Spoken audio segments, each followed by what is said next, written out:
This podcast requires a little more intro than usual. Crazy diets have been a part and parcel of a growing economy and of the first world nations. Our abundance in wealth has made us somehow impoverished in health. In this podcast, we delve into the physiology of the current craze of the keto diet. Do we recommend it? Absolutely not, is my statement for now. There are early studies about the impact of keto diets for some specific health conditions. However, here are my reservations with the keto diet. Remember, in medical school, we are taught 50% of the information we learn will be outdated by the time we graduate. The problem is we would not know which 50% it is. Similarly, all facts in medicine have a half-life. As of today, I have several reservations with regards to the keto diet. Number one, nowhere in the world has any culture eaten a predominantly keto diet. Even for the condition for which it was first introduced, i.e. seizures, it has been used at the most for 4 years. After this, seizures do not recur for some reason, even if the person goes back to eating a reasonably normal diet. Number two, no long-term studies exist on an ordinary person. From what I can see, a lot of people in the fitness industry recommend this diet. Unfortunately, this is not an ordinary man's life. Most people still exercise only 3 days a week, about 20 minutes a day. When you really look at it, exercise should be a daily intervention to optimize our health. Fitness folks who actually advocate for this diet exercise 2 to 3 hours a day and do a very high intensity exercise. The results you see in them may not be typical for an ordinary person. Number three, high fat diets have to be adhered to very strictly with lots of monitoring to make sure you are hitting the target with glucose and ketones. Most people simply believe they are on a ketogenic diet. Both high protein and high keto diet lead to weight loss initially. If you have not measured your ketones, you're most likely not on a ketogenic diet. That's just a word of caution. Above all, time-tested diets have been whole food, plant-strong diets, so there is absolutely no need for yet another unsustainable diet to be added to this murky confusion. Most studies have consistently pointed to two very important factors for sustainable health and wellness. Number one, natural fibers from whole foods. Number two is fasting. Keto diet is almost a fasting mimicking diet as the body does not have its primary source of energy readily available, that is glucose. It may be the reason why it works early. However, a word of caution is that we do not know the long-term effects of staying on a prolonged ketogenic diet. For years, high-protein diets have been advocated, and this has been shown to increase a hormone called insulin-like growth factor, or IGF, and this leads to increased incidence of cancer. For the first time, cancer has been beating heart disease as an increased cause of death. Keto diets may actually make this already unsavory competition even more tight. Having said that, I would say it was fun delving into the keto diet, and it may be the only intervention besides fasting for someone plagued with seizures or with type 1 diabetes and a difficult to control type 2 diabetes. Without further delay, here is our discussion on this podcast. Alrighty. So this is again Dr. Chellam and Marina from Holistic and Integrative Center of Novi. Hello. And today our topic is we're trying to get on the bandwagon with everybody about this ketogenic diet. And is there a scientific basis to the ketogenic diet? Should it be used as therapy or is it just another fad like the paleo and the Atkins, what else? South Beach, can we count South that Beach, or not yeah, really? zone diet, all of those things. So really what we like to do is look at the science behind all of these diets and see if there are people who should be following a ketogenic diet, and if so, who are they? whom would it actually help to even try the ketogenic diet for medical reasons? So let's start off with defining what ketosis is. I think most people remember the word ketones and ketosis, even in the medical world, is connected to diabetes. So there are three types of ketosis. Number one is the diabetic keto, but the diabetic is a ketoacidosis. There's an acid, the word acid is there with it. The other one is starvation ketosis. And the third one is what everybody's on, which is the nutritional ketosis. So we'll get into what ketosis is. Before that, I want to explain a few things about the physiology of the body and why the ketogenic diets have even become so popular. What we find is the body is adapted for us to, really the adaptation of the body is for us to survive. So we have storage of energy, and energy is commonly stored in the form of glycogen. So glucose is our immediate source of energy. That's our cash, right? You want energy, you just pull out some glucose. Where is the glucose stored? In the bank, which is our liver, glycogen. That's the word. That's the when they are formed in a storage form, it is in the liver as glycogen. It's also stored in the muscle.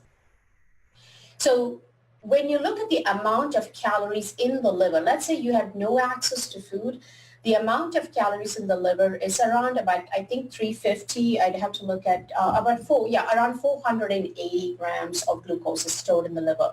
Let me look up one more. And in your muscle, you have, there's 480 calories is in the liver and about 1,000 calories in the muscle. 480 calories in the liver? 480 calories in the liver. It's about 120 grams of glycogen. So when you actually break down, 120 times 4 is what? That's what 480. It is, 480. 480. So 480 calories in the liver and 1,000 calories in the muscle approximately. Fat cells carry 100,000 calories.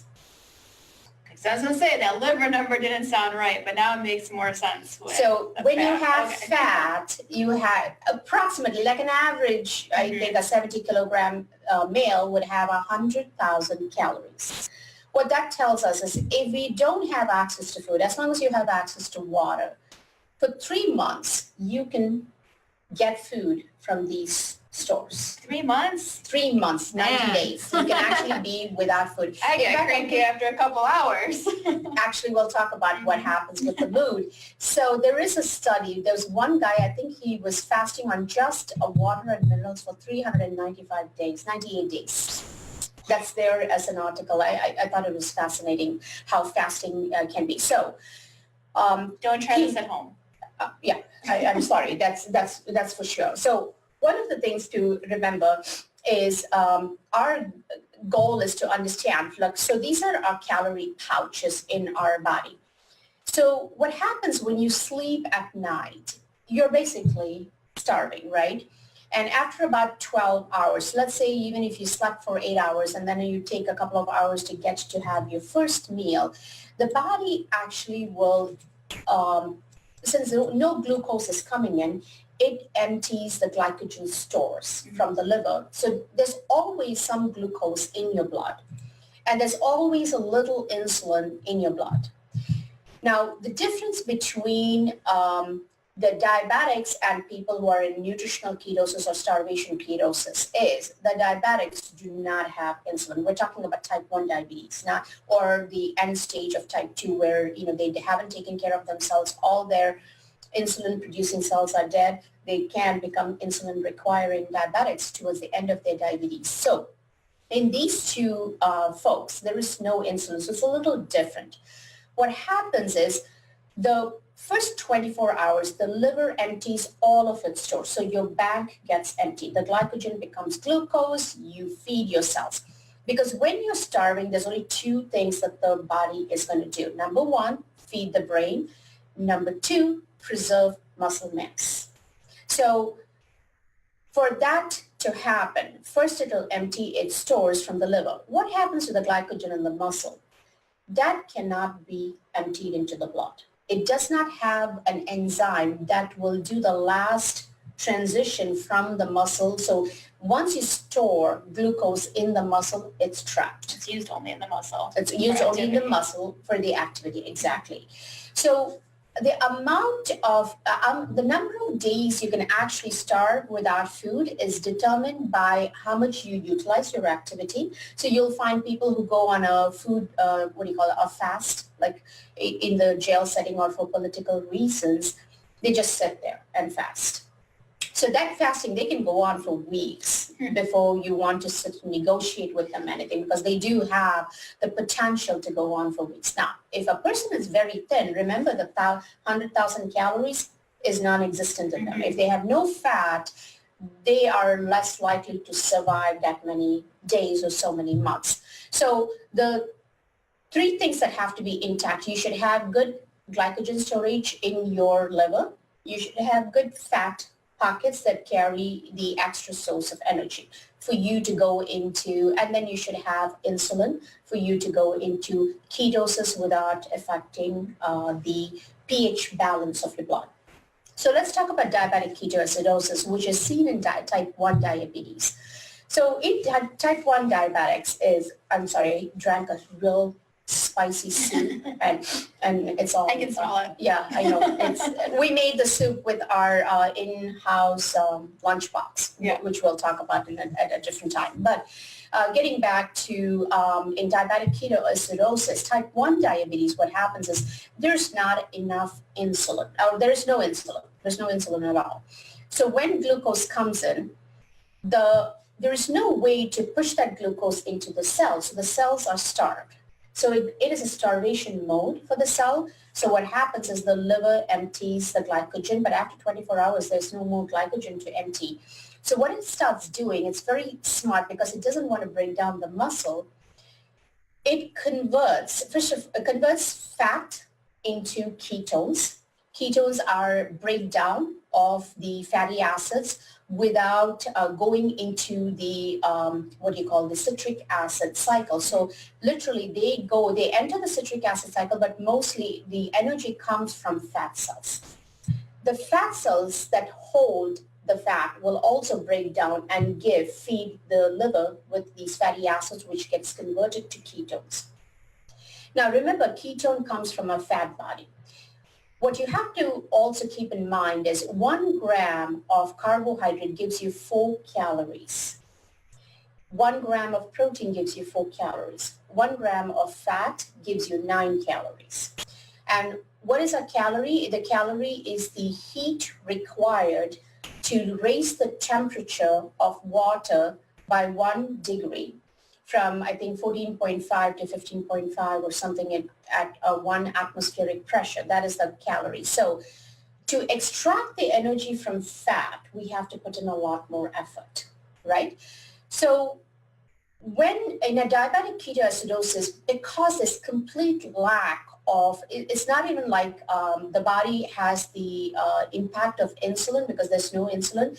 They cannot produce any kind of glucose. It's just high glucose, nothing to control this. Lots of ketone bodies are formed, and you form almost like 15 to 25 millimoles of ketones, which shifts. These are acidic particles, and they shift the acid, so they go into acidosis. Once you're in an acidic state, you can go into coma, and it becomes a life-threatening situation.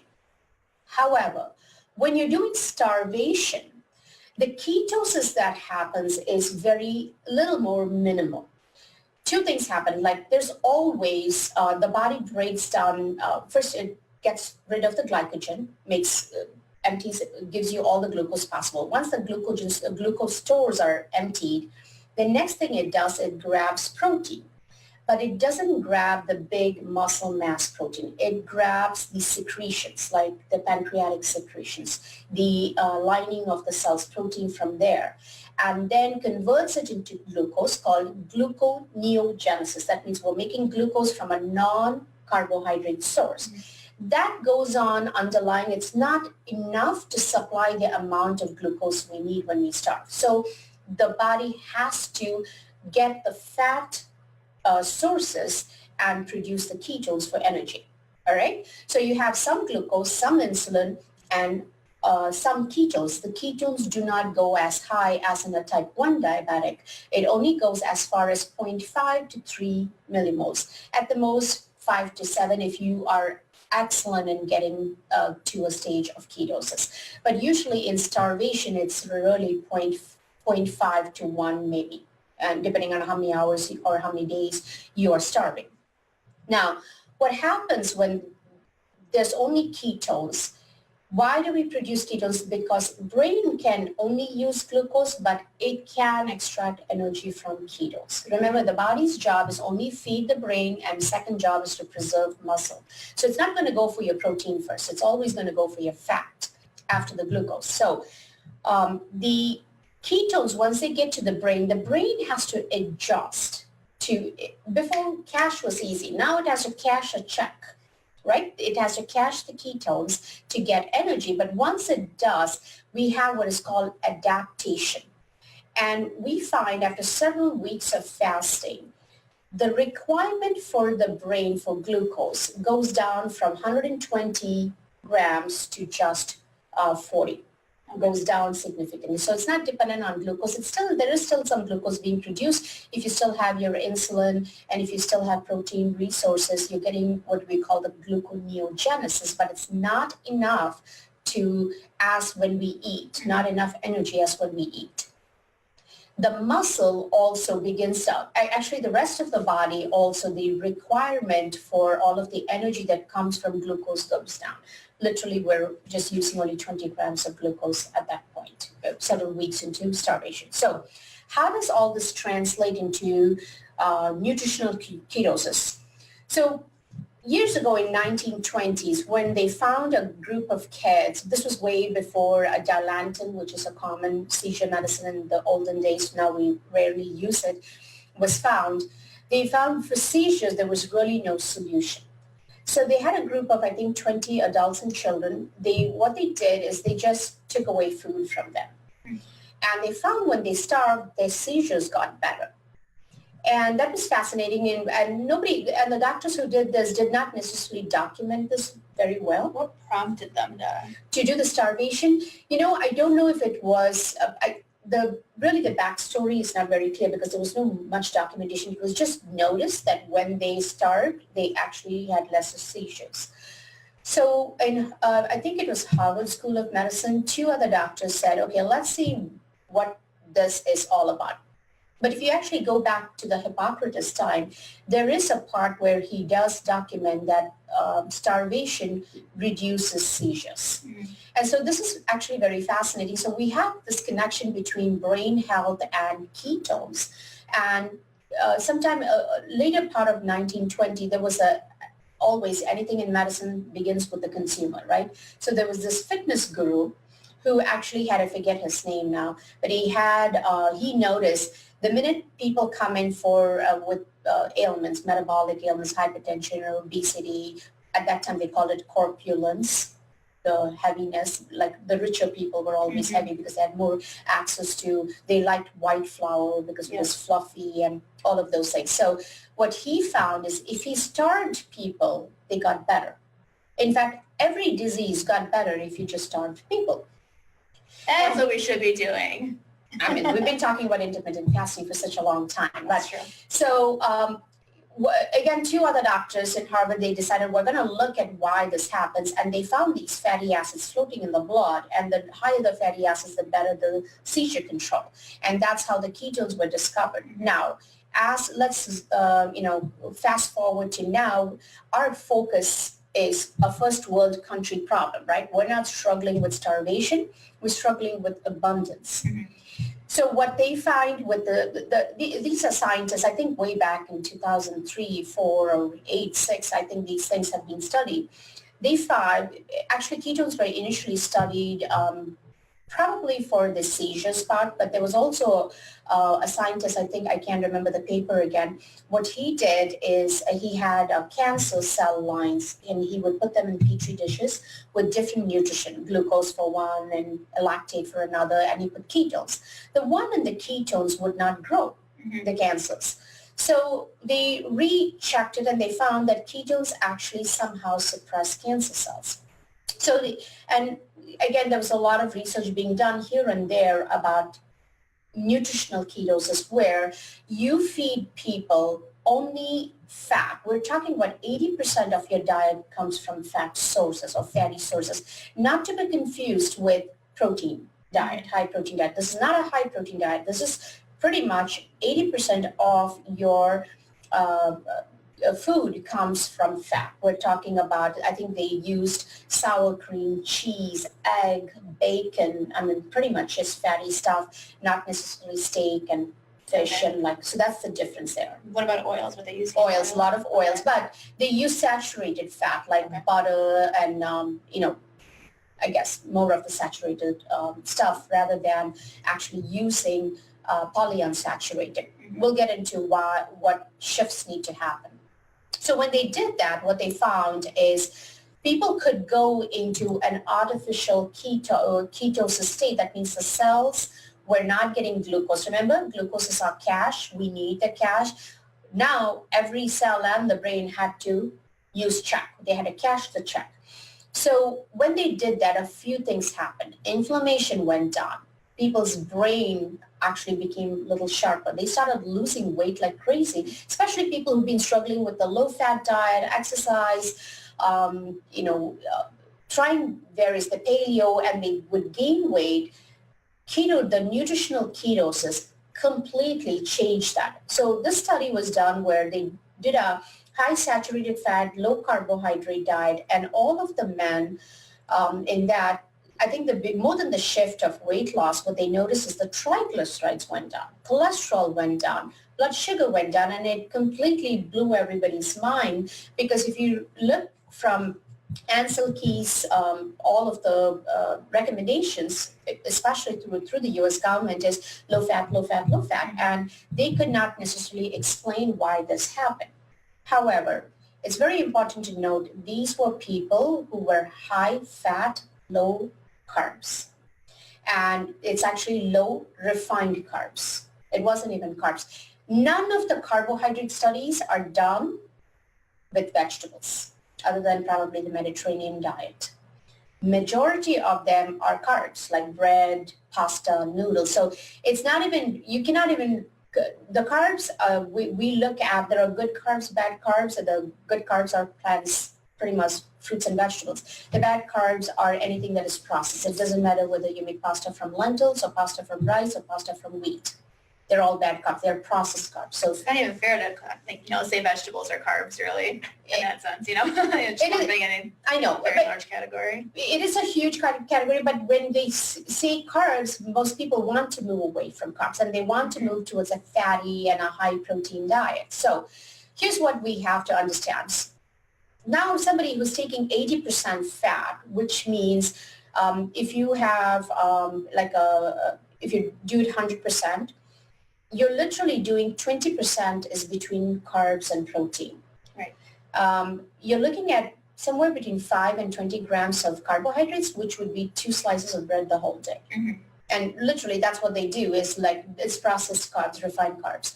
Now, the question of saturated fats, LDL, and oils, all of these come into play.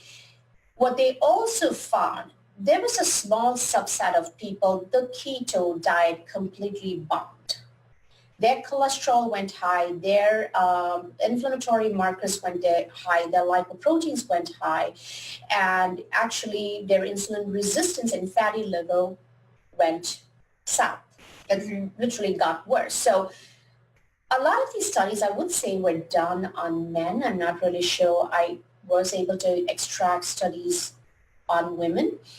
I find most women who are extremely morbidly obese, actually ketogenic diets do work for them initially. So here's what I would say. So 80% of it is fat. Your body is sensing a low glucose. And there's low levels of insulin. So remember, insulin promotes storage of energy to glycogen as well as the triacylglycerols, which is the fat, into the adipose tissue. You don't have insulin, all of those are breaking down. And so to stay in ketosis, a lot of times it's a lot of work. Number one, you have to have a sustainable diet. People sustain it 2-3 years now, I think, has been the length of time. I don't think we have a long study as yet, but sustainability has been an issue. Number two, you have to remember it doesn't work for everyone. If you're on a ketogenic diet, and sometimes it may not, you may think it's not working, but if you haven't measured, are you producing enough keto? So you have to actually have either the keto strips or you have to have a keto meter and check your ketones. And they have to be between 1 to 2, most likely, for you to be in successful. At least 3 to 5 would be even better. Then you will really deplete all of your fat stores. So people who say it doesn't work for them probably were not in ketosis. Maybe their consumption of carbohydrates was still high. For instance, avocado is a lot of carbs. It's not just fat. And sometimes when you use vegetables, if you're on the vegan or vegetarian keto, you have to use a lot of oils. So the oil is more than the vegetables. Greens are a good source, but olives and all of that. But if you're doing meat, a lot of times I would say get your blood tested, get your genetics tested. There's a very small group of people. Initially, ketosis actually works, and then later on it goes to a point where you begin to gain weight. It's not as bad as the Atkins diet. Atkins diet, you literally go, you lose the most weight and then you go all the way up. The other difference is the ketosis in nutritional ketosis, where you're actually eating a lot of fat, producing these ketones, mainly because fat becomes the main source of energy. The body becomes efficient in withdrawing cash from this check instead of trying to just go to the easier version, which is the glucose. A lot of times the body adapts to effectively extract that energy. And then you said it takes about 3 weeks. It's about, they say, it'll take about, I would say some people it takes 30 days to get there. Okay. Sometimes it takes 2 weeks. It will take 2 weeks, but you have to calculate the amount of fat. You need to calculate also the amount of protein. If your protein is high, you will stimulate insulin, right? The whole goal of a ketogenic diet, you got to keep your insulin low. So if your protein has to be at 1.2 or 1.5 grams per kilogram. So if you are a 50 kilogram woman, it's different than if you're a 100 kilogram woman. You'd have to change your protein intake. Your carbohydrate intake should be, if you want to really lose weight, it has to be 5 grams. That is brutal. It's almost like you're drinking oil. You're drinking oil by the cups. Or it has to be 20 grams. And it can be from a vegetable source if you want to keep it healthy. So what are the conditions? Ketosis. This I'm going to use the article. Let me tell you. It's called the Beyond Weight Loss, a review of therapeutic uses of very low carbohydrate ketogenic diets, not paleo, not high protein. So what they found is cardiovascular. The risk actually goes, the risk markers go down, which is your LDL, lousy cholesterol, goes down. There is a reduced formation of cholesterol. It's very interesting. It's like there's an abundance of fat, so the body doesn't need to make cholesterol. Right. I don't know what it is. And there's a reduction in the blood insulin levels. And when there's insulin levels are low, you don't store as much fat. So that could be one of the reasons why your weight loss is also impacted. In diabetes, in fact, there's a company called Virta that actually does only, they call it reversal of diabetes through a ketogenic diet. But true reversal of any disease means you went on a ketogenic diet and then you stop the ketogenic diet and now you can eat a bowl of rice and your sugar doesn't go up. That is reversal. But I don't think that's truly what happens. You have to stay on a low carb, high fat diet for the rest of your life to be in reversal of the diabetes, unless you add other things and find the exact cause of your diabetes, like insulin resistance from the HOMA-IR being blocked or lack of chromium, whatever it may be. So they find that it reduces blood sugar levels. It also increases the rebuild of mitochondria. Mitochondria is your energy producing machine. That's why the heightened energy and alertness comes. Remember, when the body thinks you're starving, it's going to make you alert, looking for food. That's how it is, right? It's a fascinating. The more I learn, the less I know. But it gets so alert because now it's looking for food because it says, "Don't die of starvation. We're gonna have to find something." So it actually improves your mitochondria. It reverses the insulin hepatic resistance. That means insulin. The job of insulin is to help you store glucose as glycogen. It also, besides, we think it's actually to push the glucose away from the blood into the cells, but it actually helps prevents the release of glucose into the blood from the liver and also storing it in the liver. Weight reduction, it reduces appetite. Now we think the reduction in appetite is because you feel full fast. There's so much of fat, it takes a long time to metabolize the fat, and that's why there's probably weight reduction initially. And there's also reduction of formation of fat pockets, and this breakdown of fat is a little higher. Again, I think it's for energy, to give energy to the cells. But the most common condition it has been used for, and it's still considered therapeutic even in the traditional medical world, is for epilepsy or seizures. And what it does is it really helps with the neurotransmitter activity, and it has a direct anti-seizure activity. That means directly it suppresses the seizure of the cells. The other parts that are being actually studied is now for cancer. Now, once again, none of what I say is medical advice. I want to emphasize that. These are only studies, and so now I don't want somebody who has cancer saying, I'm going to go on a ketogenic diet and not get chemo. You do it in conjunction with your treatment, the chances of recurrence is much less, right? So you're looking at reduction. They think the reduction in the cancer cells is somehow related to the insulin glucose relationship. So once again, it's glucose and cancer cells. PCOS, the polycystic ovarian syndrome, again, through insulin, there's a reduction in it. Neurological disease, like you have tremors, you have degenerative neurological disease, and they again find it just somehow through the production of cholesterol, reduction of the insulin levels. These are the things that help that. Now, this was a surprise to me. Acne actually also is assisted by ketogenic diet. In the past, when you look at the vegan world, they talk about an oil-free diet for acne, and I was kind of surprised to see that ketogenesis actually impacts skin conditions too. So it looks like the ketogenic diet seems to be the answer for all of our issues, right? Short term, at least, maybe. Yeah. So please don't stop the podcast right there, because there's always a but. Yeah, there is a but. Yeah. You have to know if you are a candidate for a ketogenic diet, number one. Number two, that's through blood test. Number two, you need to know that you are actually in ketosis when you're doing the ketogenic diet. You cannot just say, I'm eating a high-fat diet. If you're not measuring, the chances are you're not in ketosis. So measure your ketones. And I think the science is evolving to the point, because we want to improve our brain health. They are making ketones now. So you can actually consume ketones during the starvation to improve your body's adaptation to utilizing more fat. So we're basically messing around with our nature, right? So let me also add here, all of these studies have been, kept somewhat short-term, have been studied to see what is the best. I'm sure many of you have seen that the Mediterranean diet was considered really the best.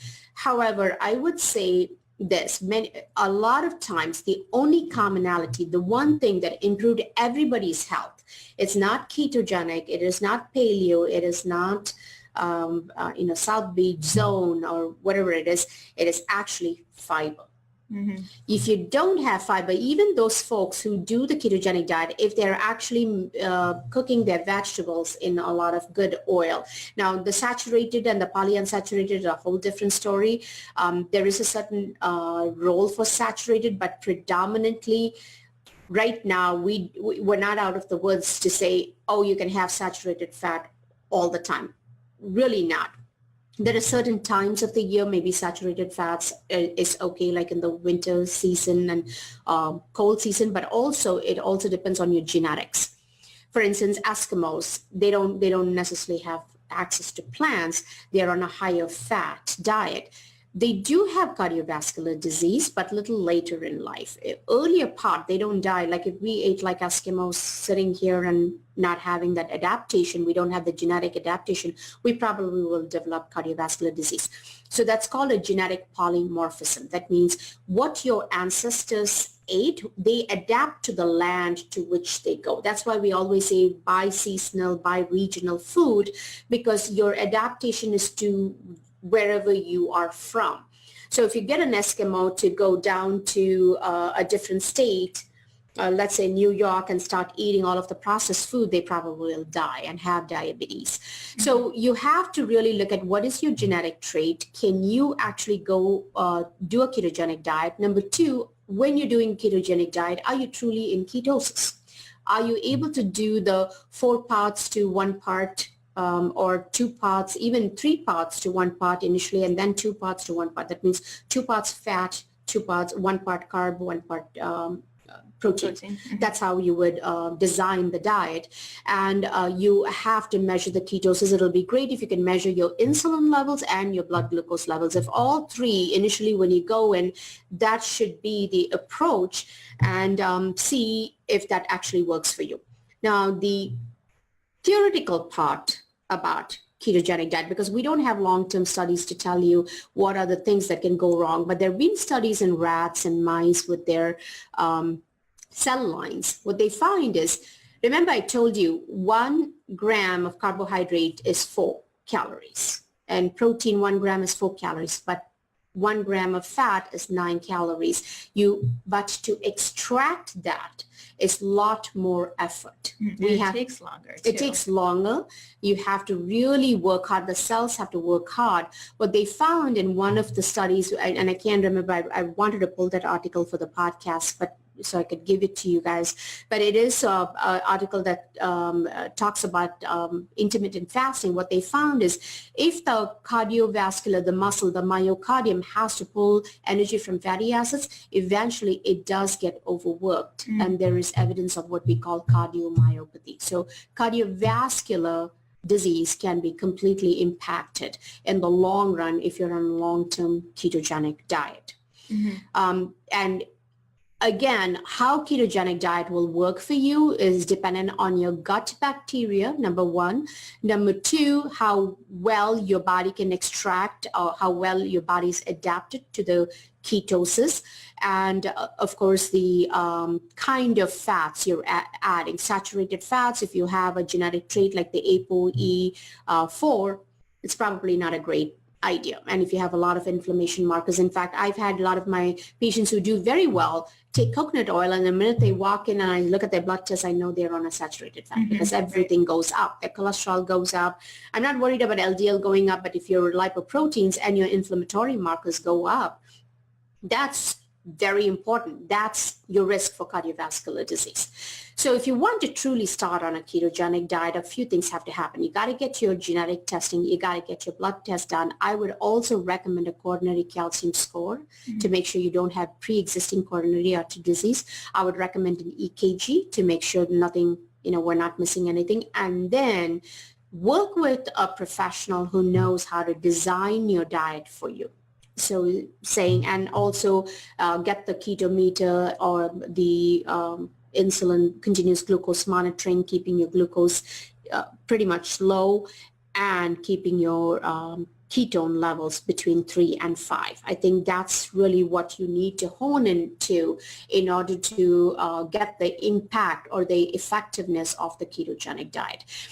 Unfortunately, a lot of people slowly move from the ketogenic into the paleo, into the Atkins diet, and mm-hmm. that can cause a problem. You should not have constipation. In fact, in ketogenic diet, it's a great bowel prep because there's so much fat, a lot of oils. So switching to polyunsaturated fatty acids or monounsaturated fatty acids like the avocado oil and the walnut oil, olive oil is better than doing coconut, butter, and ghee. That's what I would say. So let me see if we'll start from the beginning because you've got some comments piled up here. I know this is like a difficult topic. How do I see more? Oh no. All right, well, So we'll start from the top. okay, what are your thoughts on dairy-free, clean keto? So again, as long as you create a sustainable ketogenic diet, I would really recommend taking blood tests. You need to know how your body is processing. When you say dairy-free, there obviously meats are involved. And unfortunately, I do believe we are eating more protein than we need. A woman needs anywhere from 50 to 60 grams of protein, even if she's working out, probably at the most 100. We're consuming almost 200 grams of protein. So you want to be careful with regards to the protein from animal sources. So dairy-free is definitely, I would recommend, and I think a lot of the issues with the dairy is really the farming, our soil, the grass. Even if you get grass-fed, we're still seeing a lot of inflammation in the gut from dairy products. So again, I would say please go ahead and check, look at your blood test, look at your genetic markers, and then determine should you be on this path of ketogenic diet. How are you doing on the diet? Any pointers? Oh, my diet, I just started. I'm not necessarily liking it. Just so the rest of you know, I think our community knows I am on a vegan keto diet. So I've been like overdosing on nuts and olives and avocado to some degree and eating only mushrooms and greens. I'm hating every minute of it, but that's because I haven't figured out a good recipe for myself to have. Like I'm a huge vegetable eater, so I'm going to have to figure that out. But I think it'll, once I get into keto, I don't think I'm in ketosis still because I feel fabulous. You actually will get a ketosis fever. You'll feel like you have the flu when you're completely depleted of glucose and your source of ketones is the only source of energy. So I have to get to that point. But so far I'm enjoying the diet because it keeps me full. I would say that that's happening. I'm actually pretty full. You're actually complaining about being full. Yeah. I am actually nauseated enough to say I'm too full.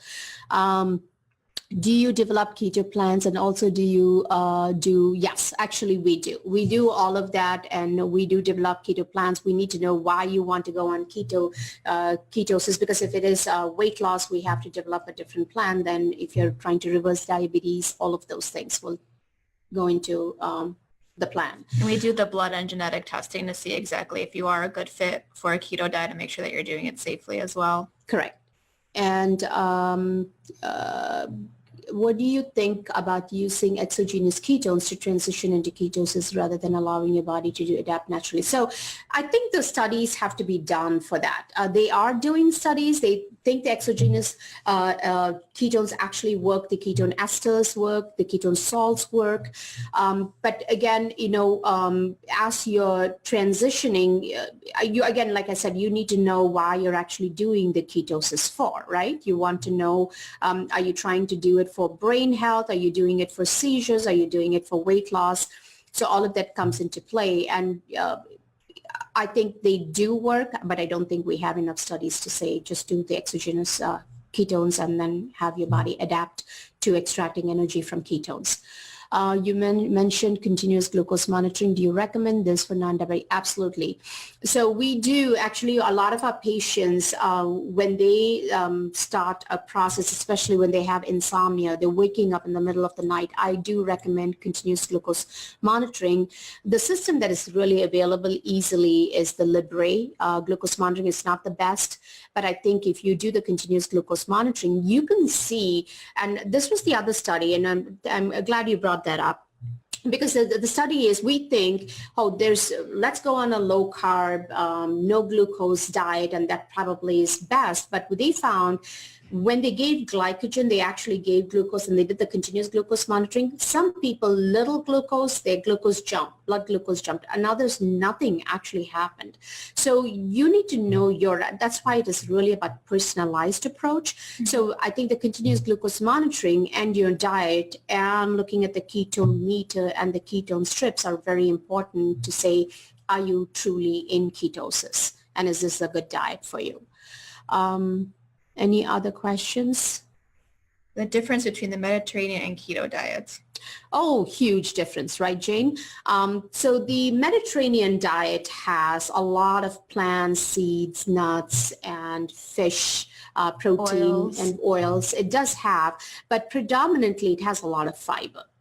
So that's why it's determined to be the best. And I think the best diet comes down to what is the most sustainable diet. By getting a keto dessert is very high. Very difficult, right? You want to make a dessert, you have to do xylitol maybe as a sweetener. And eating out is very hard on a keto diet. Pretty much maybe we will have keto restaurants like instead of the vegan restaurants. Oh, I'm sure New York has them. But they should have also, then you are a keto vegan and it becomes even harder. Right. So I think the Mediterranean diet is completely different. It's a very, very high fiber diet. And then the other thing about the Mediterranean diet, very important, as much as we tout the benefits of a Mediterranean diet, truly the Mediterranean diet is about the camaraderie and collegiality. You sit down, it's truly a happy hour because there's wine also, but it's with family members. You're not sitting and eating a Mediterranean diet on your own. So I think there are so many factors in the Mediterranean diet that actually improve the cardiovascular risk. And secondly, it's all locally sourced food, and their food actually changes based on the season. So ideally, I think that's probably where we fail. Mediterranean diet hasn't caught on in the United States. Otherwise, we wouldn't be fighting cardiovascular. Though I think the vegan diet is best for cardiovascular. And there's so many factors too that we like to clump everything together. You can have keto and you can still have a lot of processed foods. You can have keto and have vegan. You can have a Mediterranean diet in America and you're eating a bunch of really processed pasta that has pesticides and stuff in it. Right. So there's so many factors there too. And like you said, with the camaraderie and, our way of life is completely different. If you bring an Eskimo here and they're eating processed foods, everything's going to change for them as well. And I think that's the key thing in all of the studies on diets. First of all, it's very difficult to conduct a dietary only intervention study because people can lie or not remember about what they're eating. And very common also because they have done this. There's a specific word for it. I forgot the name. But they asked people, what do you eat? And they would tell them one thing and they would check their trash. Yeah. And they would find a lot of processed foods that apparently nobody is eating. Yeah. So they're just throwing out boxes. Even I think the largest study, the Women's Health Initiative, a lot of women later on said that they actually lied on their survey. So we're creating dietary We're plans. all a bunch of liars. Yeah. Based on studies that don't have a truthful basis. So really, diet has to be very personalized. What do you have? What are your hormones doing? What are your cells doing? What are your genetics? So to just jump, and nothing drives me more crazy than when everybody says, just add fat to your diet. That's what needs to be. The American Heart Association is out to get you. They're not out to get you. There are studies one way or the other that show saturated fats do. There was a huge study in UK where they had the Singh community. It was a part of India. And the men were getting heart attacks, and pretty much that community was using ghee as the only source of fat. So it's not the right thing for everyone. It may be the right thing for one person, and the other person, you got to look. If you're not testing, you're just guessing. And I have a lot of women who come and say, I went on a ketogenic diet, I've lost all my weight. I always wonder how long that's going to last, because at some point, if you're not able to sustain it, it is going to revert back. So a lot of this is sustainability. And even you go on 2 protein shakes a day, you're going to lose weight. I don't think losing weight is an issue. It's the sustainability of all of these things, sustainability of your blood sugars. Do you know what your body actually needs? Do you know how your body responds to the food? There are so many variables. You have to look at your gut microbiome. Ultimately, no matter how you slice and dice it, if there is not enough of good fiber in your diet, you probably will not have very much sustainable health. If you're going to do a ketogenic diet, you got to be exercising on a regular basis, choosing the right kind of fats, choosing the right kind of carbs, choosing the right amount of proteins, making sure you're in ketosis for it to be therapeutic. And even also to mention, if you are doing it long-term, people say they feel better initially. They're losing weight, of course. You feel great about yourself. That's going to have, a huge potential for you're going to feel better. But is it even worth going long-term with it? What are the other side effects on your cardiovascular health and all these other things that really haven't been studied yet? Same thing with the Atkins diet. You're going to drop dead from a heart attack, maybe. We don't know. It depends on you. Yeah. Yeah, it has to be personalized. And I am not familiar with the Shape Reclaimed. I'm sorry. So I don't know what to tell you about that program. Somebody just asked that. I think we are almost done with the questions, correct? And if we didn't answer someone's questions, I think they might have disappeared and I don't know how to get them back. So the earlier questions, I know there were some and we missed them and maybe we'll go back and answer them. I'm just not sure how to pull them up right now. So. Right. Yeah. Well, I think unless we get it like right away, it's difficult to get to the questions. But I think in general, to summarize, you want to go on a ketogenic diet. First, define why you want to do it. Is it for weight loss? Is it to reduce your insulin resistance, control your diabetes, control your seizures, improve your brain health, whatever it may be? The first thing, the great thing about any of these diets is all of them remove processed foods. Whether you do Atkins, paleo, vegan, keto, they all remove processed foods. Number two, you want to get to actually get into ketosis. Within a week of starting the ketogenic diet, you have to be in ketosis, which means you have to hit your insulin down so low, your glucose so low that the body is going to utilize your fat stores to produce the ketones. And then you got to stay in ketosis and see how you feel. You won't get the ketone smell of diabetic ketoacidosis because that is like a very high level of ketones. And if you're one of those that can quickly go in and out of ketosis, you can do this for short term. I don't know how much the fasting mimicking diet, which we have spoken about, maybe people could do 1 week a month a ketogenic diet if their body can adapt, and that's where the exogenous ketones, which means you consume ketones. A common one will be MCT oil. I think people use a lot of MCT, but remember they are synthesized. These are all synthetic stuff. You do the MCT oil and get yourself into ketosis. So several options are there. And I think Joel asked about intermittent fasting. Yeah, intermittent fasting will put you into the starvation ketosis, Joel. But if you do intermittent fasting and a ketogenic diet, you could probably stay in ketosis a little longer. It's just pretty much, I think that'll be an awesome combination, theoretically speaking. I just don't know if how many people will do it. I probably most people in ketosis do have long periods of starvation because they're so full for so long, they may not be eating like people who would generally eat carbs. Yeah, so I'm a big fan of intermittent fasting. And how does this differ from prolonged fast? So the prolonged fast is actually not ketosis, right? It is actually giving you a very low calorie, does somewhat get you into a ketosis, like tricks the brain into thinking you're in a starvation mode, right? So when it does that to the brain. Remember, intermittent fasting is about the apoptosis, which means you're removing all the broken down cell, cleaning up the system, and rejuvenating the body. That's what it is about. And that fasting was found to be beneficial for cancer. And cancer patients are drawn towards sugar. They want to eat sweets. They want to drink pop because their cells are very defective and they do have these cravings towards sugar, so they would not fast. So the fasting mimicking diet was brought on, that's the Prolon, was brought on to help these patients. So they're eating something, but it's like 800 calories a day. And we're still trying to get some degree of starvation of the cells. That's how it's different. So it's not necessarily a ketogenic diet. And I think that's pretty much the question. So hopefully I have helped people understand where ketogenic diet is not for everyone. Number two, if you're going to do it right, do it with little professional help. Do check your ketones, your blood sugars, and insulin. And that's something that we will recommend, the meters and the strips and all of those things, what is based on what you can afford to do.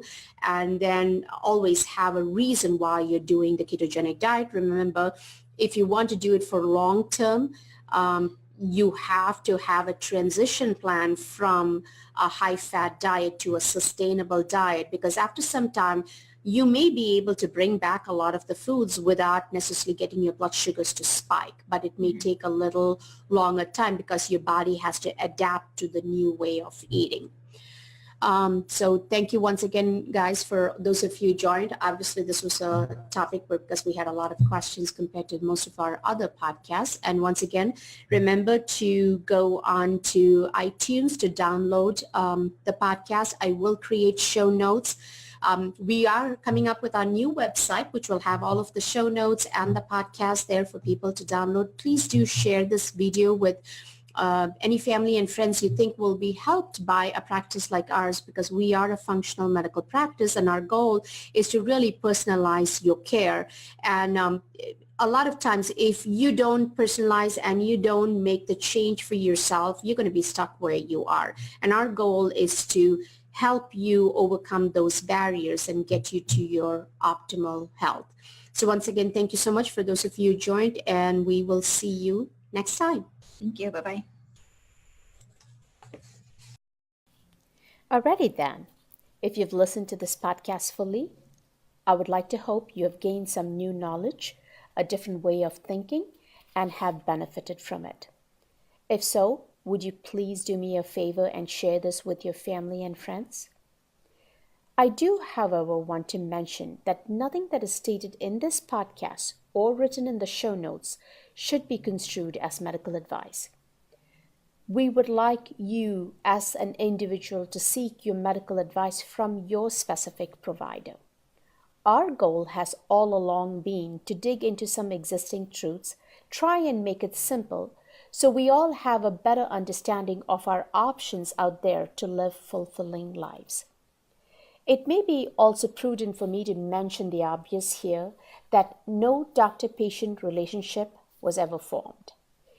In closing, I am grateful that you joined us, and please do not forget to leave a review or share this info. Signing off till next time, I'm your host, Dr. Nisha Chellam.